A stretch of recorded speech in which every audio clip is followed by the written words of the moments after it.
Hello friends, राजा yes academy में आपका स्वागत है। आज मैं महात्मा बुद्ध से संबंधित कुछ ऐसे प्रश्न के बारे में बताने जा रहा हूं जो कि सभी प्रतियोगी परीक्षाओं में पूछे जाने वाला महत्वपूर्ण प्रश्न है। अगर आप मेरे चैनल पर नए हैं तो सब्सक्राइब कर लें और बेल आइकन दबा दें ताकि सभी नोटिफिकेशन आपको मिलता रहे। तो चलिए आज के वीडियो हम चलते हैं बौद्ध धर्म से संबंधित बताने के लिए। ठीक है, तो सबसे पहले हम देखते हैं कि बौद्ध धर्म यानी कि बौद्ध धर्म के संस्थापक कौन है। तो बौद्ध धर्म के संस्थापक महात्मा बुद्ध को कहा जाता है। किनको कहा जाता है? महात्मा बुद्ध को कहा जाता है। यानी कि जिनका पूरा नाम जो था वो गौतम बुद्ध था। यानी कि महात्मा बुद्ध यानी कि बौद्ध धर्म के जो संस्थापक थे वे महात्मा बुद्ध थे, जिन्हें एशिया के ज्योतिपुंज के नाम से भी जाना जाता है। यानी कि एशिया के ज्योतिपुंज अगर कहा जाता है तो महात्मा बुद्ध यानी कि गौतम बुद्ध को कहा जाता है। तो बौद्ध धर्म के संस्थापक कौन थे? गौतम बुद्ध। ठीक है, और इनका जन्म यानी कि महात्मा बुद्ध का जो जन्म हुआ था वह 563 ईसा पूर्व यानी कि लुम्बिनी में हुआ था, जो कि कपिलवस्तु नामक जगह पे पड़ता है। ठीक है, यानी कि महात्मा बुद्ध का जो जन्म हुआ था वह 563 ईसा वर्ष पूर्व हुआ था, वो लुम्बिनी में हुआ था, जो कि कपिलवस्तु में पड़ता है। और इनके पिता का नाम सुयोधन था, जो कि शाक्य गण के मुखिया थे। यानी कि महात्मा बुद्ध के जो पिता थे वे सुयोधन, जिन्होंने शाक्य गण के मुखिया थे। ठीक है, और इनकी माता जो थी, इनकी माता का नाम महामाया था, इनकी माया देवी था। महात्मा बुद्ध की माता का नाम माया देवी था, और इनके जन्म के 7वें दिन ही इनकी माता की देहांत हो गई, यानी कि मृत्यु हो गई। उसके बाद इनकी लालन पालन इनकी सौतेली माँ जो थी प्रजापति गौतमी ने इनकी लालन पालन की। यानी कि महात्मा बुद्ध के गौतम बुद्ध के जन्म होने के 7वें दिन के बाद ही इनकी माता जो थी माया देवी जो थी उनकी देहांत हो गई, यानी कि मृत्यु हो गई। और उसके बाद इनका लालन पालन, महात्मा बुद्ध के लालन पालन उनकी सौतेली माँ प्रजापति देवी ने की।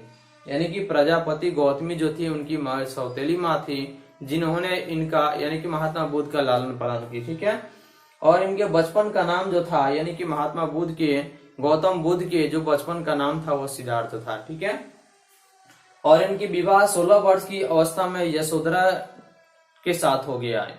गौतम बुद्ध की जो विवाह हुआ वह 16 वर्ष की अवस्था में यशोधरा के साथ हुआ, और उनका एक पुत्र हुआ। उनके पुत्र का नाम था राहुल। और इन्होंने कपिलवस्तु की सैर पर निकलते समय यानी कि महात्मा बुद्ध जब कपिलवस्तु की सैर पर जब निकले तो सैर पर निकलते समय उन्होंने 4 दृश्य को देखा। पहला बूढ़ा व्यक्ति, दूसरा एक बीमार व्यक्ति, तीसरा 100 और चौथा एक सन्यासी। यानी कि जब इन्होंने सैर के लिए यानी कि कपिलवस्तु में जब इन्होंने सैर यानी कि घूमने के लिए जब निकले तो इन्होंने 4 दृश्य को देखे। पहला बूढ़ा व्यक्ति, दूसरा एक बीमार व्यक्ति, तीसरा 100 यानी कि मरे हुए व्यक्ति की जो अर्थी थी उसको देखे, और चौथा एक सन्यासी को देखे। ठीक है, और इन्होंने गृह त्याग यानी कि 29 वर्ष की अवस्था में गौतम बुद्ध ने अपने गृह को त्याग दिया, और गृह को त्याग करके बौद्ध धर्म में महाभिनिष्क्रम भी कहा गया। यानी कि इनके गृह त्याग करने की प्रक्रिया को बौद्ध धर्म में महाभिनिष्क्रम कहा गया है, जिन्होंने 29 वर्ष की अवस्था में अपने गृह को त्याग दिए। और सांख्य दर्शन की शिक्षा महात्मा बुद्ध यानी गृह त्याग के बाद अपने सांख्य दर्शन की जो प्रथम शिक्षा जो ग्रहण किए वे वैशाली के अलार कलाम से प्राप्त किए। यानी कि महात्मा बुद्ध की जो प्रथम शिक्षा जो मिली, सांख्य दर्शन की जो शिक्षा मिली वह वैशाली के अलार कलाम से मिली, जो कि इनके प्रथम गुरु थे। यानी कि जो कि महात्मा बुद्ध यानी कि गौतम बुद्ध के प्रथम गुरु थे अलार कलाम। ठीक है, वैशाली के अलार कलाम जो थे वे सांख्य दर्शन की शिक्षा दिए गौतम बुद्ध को, और वे इनके प्रथम गुरु थे। अलार कलाम के बाद शिक्षा राजगीर के रुद्र करामपुत से इनको मिला। यानी कि अलार कलाम से जब शिक्षा ग्रहण कर लिए उसके बाद जब इन्होंने दूसरी शिक्षा ग्रहण करने के लिए जब निकले तो इनको उरुवेला में सिद्धार्थ के 5 साधक मिले। यानी कि जब अलार कलाम के बाद शिक्षा ग्रहण करने के लिए राजगीर के रुद्र करामपुत से जब इन्होंने शिक्षा ग्रहण कर लिए उसके बाद उरुवेला में सिद्धार्थ को 5 साधक मिले। यानी कि उरुवेला में सिद्धार्थ को कितने साधक मिले? 5 साधक मिले, जो कि कंडल्य, बप्पा, भादिया, महानमा और असागी, यानी कि यही 5 जो साधक थे जिन्होंने महात्मा बुद्ध के साथ हुए। जहां इनको जो 5 साधक मिले वे जगह जो था वह उरुवेला का था। ठीक है। और इन्होंने 6 वर्ष की कठिन तपस्या के बाद, यानी कि जब इन्होंने 29 वर्ष की अवस्था में गृह त्याग दिए तो 6 वर्ष की कठिन तपस्या यानी कि अन्न जल को त्याग करके कठिन तपस्या करने के बाद इनको 35 वर्ष की आयु में बैसाख की पूर्णिमा की रात निरंजना नदी, यानी कि निरंजना नदी जो है, जिनको फल्गु नाम से भी जाना जाता है, फल्गु नदी के नाम से भी जाना जाता है, उस नदी के किनारे पीपल के वृक्ष के नीचे इन्हें ज्ञान की प्राप्ति हुई। ठीक है। यानी कि महात्मा बुद्ध जब 29 वर्ष की अवस्था में गृह को त्याग दिए तो कठिन तपस्या करने के बाद 6 वर्ष के बाद, यानी कि कठिन तपस्या जो किए 6 वर्ष, तो 35 वर्ष की अवस्था में इनको कपिल वस्तु के यानी कि फल्गु नदी जो है, बैसाख की पूर्णिमा की रात निरंजना नदी यानी कि फल्गु नदी के किनारे पीपल के वृक्ष के नीचे ज्ञान प्राप्त हुआ और वे बुद्ध के नाम से वहीं से जाने गए। यानी कि जब इनको निरंजना नदी के किनारे पीपल के वृक्ष के नीचे जब इनको ज्ञान की प्राप्ति हो गई 35 वर्ष की अवस्था में, उसी समय से इनको महात्मा बुद्ध के नाम से यानी कि जानना शुरू हो गया और उसी समय से ये बुद्ध कहला गए। ठीक है। और इन्होंने प्रथम उपदेश जो दिए थे, यानी कि महात्मा बुद्ध का जो प्रथम उपदेश था वह सारनाथ में था। कहाँ था? सारनाथ में इन्होंने अपने प्रथम उपदेश को दिए थे और इस उपदेश को धर्म चक्र प्रवर्तन के नाम से भी जाना जाता है। यानी कि प्रथम उपदेश जो सारनाथ में दिए, उस सारनाथ को धर्म चक्र प्रवर्तन के नाम से भी जाना जाता है। ठीक है। उसके बाद इन्होंने जो प्रथम उपदेश दिए वह पाली भाषा में दिए, यानी कि महात्मा बुद्ध जो अपनी प्रथम उपदेश जो दिए वे किस भाषा में दिए? पाली भाषा में दिए। और इनका जो सर्वाधिक उपदेश जो था वह कौशल देश की राजधानी श्रावस्ती में था। यानी कि महात्मा बुद्ध ने सबसे अधिक अगर उपदेश जो दिए वे श्रावस्ती यानी कौशल देश की जो राजधानी थी श्रावस्ती, वहीं पे इन्होंने सर्वाधिक उपदेश दिए। और प्रथम उपदेश जो दिए वे सारनाथ में दिए, जिन्हें धर्म चक्र प्रवर्तक के नाम से भी जाना जाता है। और पहली भाषा में यानी कि इनका जो उपदेश था वो पाली भाषा में था। यानी कि महात्मा बुद्ध जो उपदेश जो दिए हुए थे पहले, वो किस भाषा में था? वो पाली भाषा में इन्होंने उपदेश दिए हुए थे। और प्रमुख अनुयायी शासक इनके जो थे वे बिंबिसार, प्रसेनजित और उदयन थे। यानी कि महात्मा बुद्ध के जो प्रमुख अनुयायी जो थे, प्रमुख अनुयायी शासक जो थे वे थे बिंबिसार थे, प्रसेनजित थे व उदयन। यानी कि यही 3 शासक थे जिन्होंने प्रथम प्रमुख अनुयायी शासक बने, लेकिन महात्मा बुद्ध के। ठीक है। और इनकी मृत्यु 80 वर्ष की अवस्था में 483 ईसा वर्ष पूर्व कुशीनारा यानी कि देवरिया उत्तर प्रदेश में पड़ता है। कहाँ पड़ता है? कुशीनारा जो पड़ता है वह देवरिया उत्तर प्रदेश में चंद्र द्वारा यानी कि चंद्र द्वारा अर्पित भोजन यानी कि भोजन जो कराया जा रहा था उसी समय इनकी मृत्यु हो गई। यानी कि मृत्यु जो हो गई 80 वर्ष की अवस्था में 483 ईसा वर्ष पूर्व कुशीनारा देवरिया उत्तर प्रदेश में चंद्र द्वारा अर्पित भोजन करने के क्रम में इनकी मृत्यु हो गई। यानी कि महात्मा बुद्ध की मृत्यु हो गई और जिसे बौद्ध धर्म में महापरिनिर्वाण कहा गया। यानी कि जिनकी इन महात्मा बुद्ध की मृत्यु हो गई उन्हें बौद्ध धर्म में महापरिनिर्वाण कहा गया। और अंत्येष्टि संस्कार जो हुआ वह इनका मल्लों के द्वारा हुआ। यानी कि इनकी अंतिम जो संस्कार हुआ वह मल्लों के द्वारा सम्मान पूर्वक किया गया। ठीक है। और बौद्ध धर्म की जानकारी हमें विशद ज्ञान त्रिपिटक यानी कि विनय पिटक, सूत्र पिटक और अभेद अंबिक पिटक यानी कि यही तीनों यानी कि त्रिपिटक जो है, जैसे विनय पिटक, सूत्र पिटक व अभिदम्ब पिटक जो है, यही 3 त्रिपिटक से हमें इनकी ज्ञान की प्राप्ति होती है जो कि पाली भाषा में है। यानी कि तीनों पिटक की भाषा जो है वह कौन सी है? पाली भाषा है। और अनिश्वरवादी है, यानी कि बौद्ध धर्म जो है ना वह अनिश्वरवादी है। यानी कि अनीश्वरवादी का मतलब होता है कि आत्मा की परिकल्पना नहीं है इस धर्म में, यानी कि बौद्ध धर्म में आत्मा की परिकल्पना नहीं है और इसमें पुनर्जन्म की मान्यता दी गई है। यानी कि महात्मा बुद्ध का जो धर्म है बौद्ध धर्म, उस धर्म में यानी कि आत्मा की परिकल्पना नहीं है लेकिन पुनर्जन्म की मान्यता दी गई है।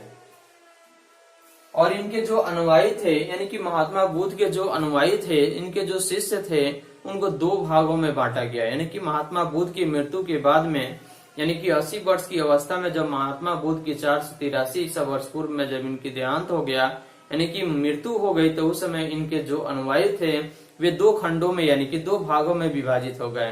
पहला हो गए भिक्षुक और दूसरा हो गए उपासक।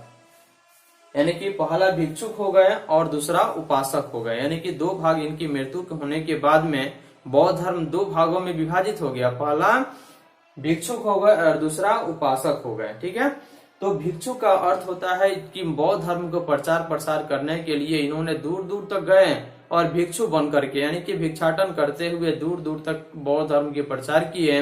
वैसे सन्यासी को हम क्या कहते हैं, वैसे सन्यासी को भिक्षुक कहते हैं। यानी कि सन्यासी बन गए यानी कि भिक्षुक बन गए, जिन्होंने बौद्ध धर्म के प्रचार करने के लिए भिक्षाटन करते सन्यासी का रूप धारण करते हुए इन्होंने चारों तरफ अपने बौद्ध धर्म का प्रचार किया, वैसे लोगों को हम सन्यासी कहें। ठीक है, और दूसरा उपासक यानी कि जिन्होंने गृहस्थ जीवन को अपना लिया, यानी कि लोगों के लालन पालन के लिए खेती बाड़ी करना शुरू कर दिए, गृहस्थ जीवन अपना लिए, वैसे लोग क्या बन गए, उपासक बन गए। तो महात्मा बुद्ध के 80 वर्ष की मृत्यु होने के बाद में 483 ईस्वी के बाद में इनके जो अनुयायी थे वे 2 भागों में विभाजित हो गए। पहला भिक्षुक, दूसरा उपासक। उसके बाद बौद्ध धर्म में शामिल होने के लिए न्यूनतम जो उम्र होती है वो 15 वर्ष होती है।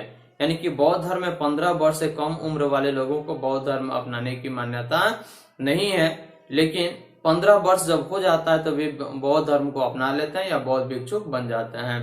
इसलिए बौद्ध धर्म में यानी कि शामिल होने के लिए जो उम्र सीमा है न्यूनतम 15 वर्ष है। उसके बाद हम देखते हैं कि बौद्ध धर्म के जो 3 रत्न थे, यानी कि बौद्ध धर्म के त्रिरत्न कौन कौन थे, पहला बुद्ध, दूसरा धम्म और तीसरा संघ।